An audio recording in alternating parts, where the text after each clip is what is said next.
Concluir, una invitación a los ponentes al frente para que haya una sesión de preguntas y comentarios que tengan.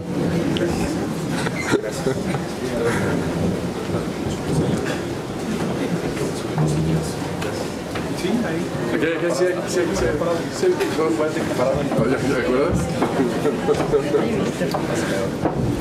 quieren, recórranse hasta allá. Parado y más,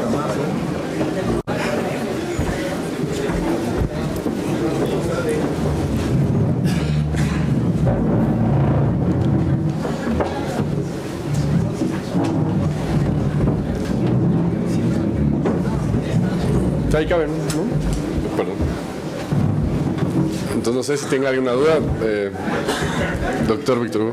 Bueno, yo tengo dos preguntas. La primera para el doctor Felipe Gómez, con respecto al caso que presentó. Da la impresión de que la cirugía inicial, usted utilizó una copa quizás alrededor de 50, 52, y la revisión fue una copa más pequeña. ¿Qué experiencia tiene o qué cree que hubiera podido pasar si hubiera utilizado sin injerto para la revisión, pero una megacopa para quizás darle mayor estabilidad y probablemente evitarse la siguiente cirugía, independientemente de la infección, ¿no? Entonces, esa es la pregunta. Y la segunda es para todos los panelistas, en particular para el maestro doctor Iturbe. ¿Qué piensa o qué opinión les merece las tendencias en donde muchos grupos comentan sobre las osteotomías periacetabulares en pacientes con displasia de cadera, teniendo entendido que las displasias de grado 1 pues pasan sus clínicas, que el paciente cuando supera pues la vida media el paciente va a sobrepasar a la vida media de la prótesis y eventualmente ser revisados con una osteotomía periacetabular teniendo una buena reserva ósea y en un segundo tiempo empezar la artroplastía. No sé qué opinión sobre eso. Creo que un punto con eso. Sí, doctor Gómez. Las megacopas se utilizan como un recurso desesperado cuando no hay manera de reponer el stock de hueso. Uno de los principios muy aconsejables es tratar de reponer el stock de hueso.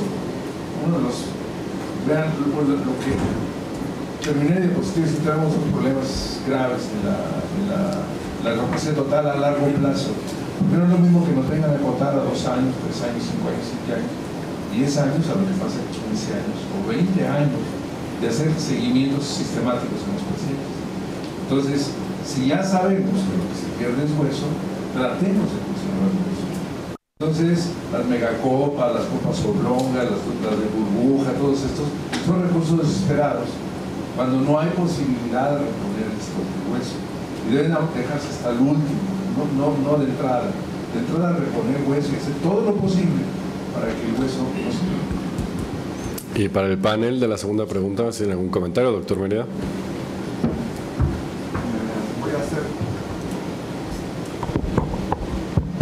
un poquito más de acotación también a la respuesta que dio Felipe. Les mostré unas transparencias donde hay inclusive copas de doble perfil, copas oblongas largas. Soluciona el problema por un momento, pero no se quita el problema en sí, porque esa copa está ocupando un espacio. Algún día va a fallar, quizás sea necesario hacer un recambio. Cuando se quite esa copa grande, enorme, no va a haber espacio para hacer una prótesis de revisión. Por eso es mejor que el fondo sea hueso natural, usar copas más pequeñas y rellenar de injerto. Estoy completamente de acuerdo con Felipe que la megacopa ya es cuando no se puede hacer otra cosa y es un recurso de última mano. ¿Qué pasa con las osteotomías? En la vida institucional, en el hospital de donde vengo, Magdalena de las Salinas, hemos tenido muchos casos con insuficiencia acetabular. Hemos intentado por varias situaciones, por varias técnicas, hacer una osteotomía en el acetablo. Hemos dominado mucho la técnica de Chiari, pero ha venido el problema que se llama el anti-Chiari, lo hemos dejado. Hemos intentado hacer la técnica de la osteotomía periacetabular como lo pregona el doctor Gans.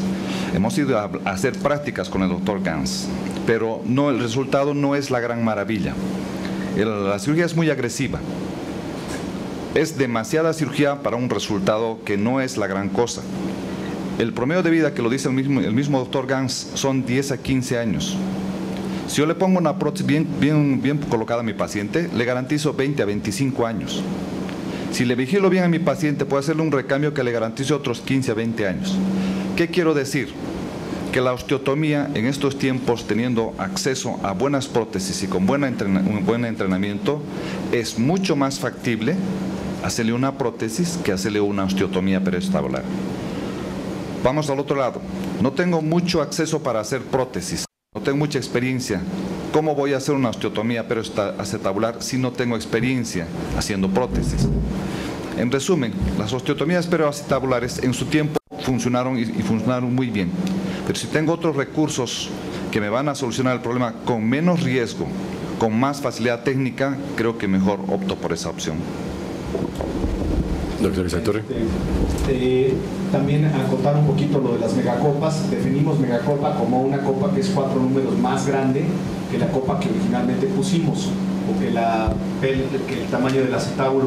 Y eso varía mucho, porque si nosotros vemos el promedio de copas que se utilizan en Estados Unidos, vamos a ver que anda entre el 54 y el 56, porque los pacientes son más altos, pero nosotros somos chaparritos, entonces nuestras copas van entre el 48 y el 52. Para mí en México una megacopa puede ser 58, quizás 56, que no es realmente una megacopa. Lo que sí es una regla general es que la copa de revisión va a ser un número o 2 números más grande que la copa que implantamos. Ahora, lo que buscamos hoy es utilizar materiales más agradablemente biológicos para el hueso. Nosotros tenemos la experiencia ahora con el material que se llama Regenerex, que es el material altamente poroso, y próximamente vamos a empezar con las cirugías de superficie 3D diseñada para el paciente. Entonces, esto tiene que ver para que el componente biológico de la copa facilite lo que dice el doctor Felipe Gómez, restituir el hueso del paciente, que le guste la copa y que la copa al final produzca que el paciente haga más hueso en vez de lo que tradicionalmente vemos. Todas estas son terapias que ya trascienden lo mecánico y se empiezan a meter un poquito más con lo biológico. Yo les aseguro que dentro de 10 años nos vamos a reír de las copas de titanio que no tenían ningún factor estimulante de hueso para tratar de rellenar estas cosas, y hacia allá está yendo la tecnología. Entonces probablemente el diseño 3D en 5 años sea lo que domine, más allá de los aumentos, etcétera. Y en cuanto a la factibilidad de realizar una osteotomía perioacetabular, tiene unas indicaciones bien precisas, y desgraciadamente cuando vemos a los pacientes con displasia en México es bien difícil de encontrarlas. Tenemos que encontrar una cadera congruente.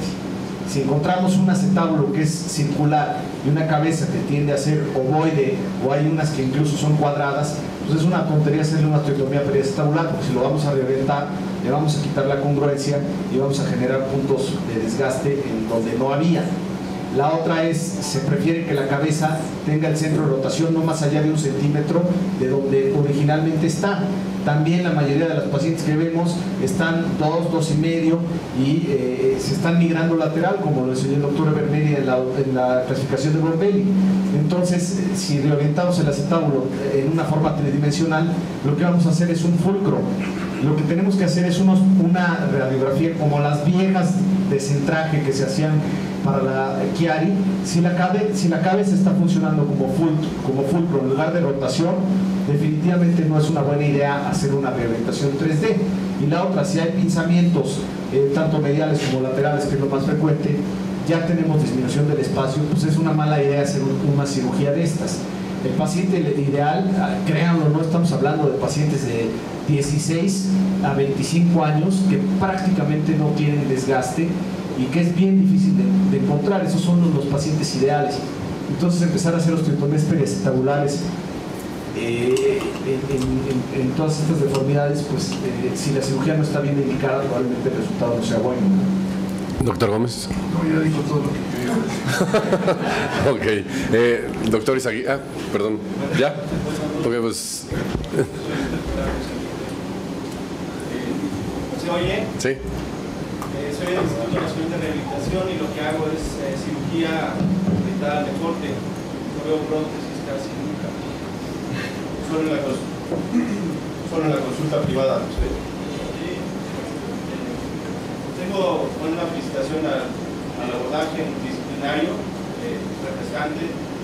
Tengo un par de pacientes trapozas La pregunta concreta es, en el continuum de la enfermedad de osteoartritis, lesiones condrales, ¿hay marcadores, ya sea de resonancia magnética o de eséricos, o en el continuum de osteolisis, aflojamiento de metales, iones, hay marcadores que podamos utilizar de manera clínica y que predigan de alguna forma el evento clínico que sería la falla? ¿El panel que quiera contestar? La pregunta es si hay marcadores que digan que está fallando la prótesis, el implante. Sí. Voy a empezar. El mejor marcador clínico es precisamente la clínica. El revisar bien la radiografía del paciente, tener los estudios seriados como bien lo hace Felipe y revisando cómo va el paciente. Una máxima que debe tener todo cirujano que hace cadera cuando pone una prótesis es: se casó con el paciente.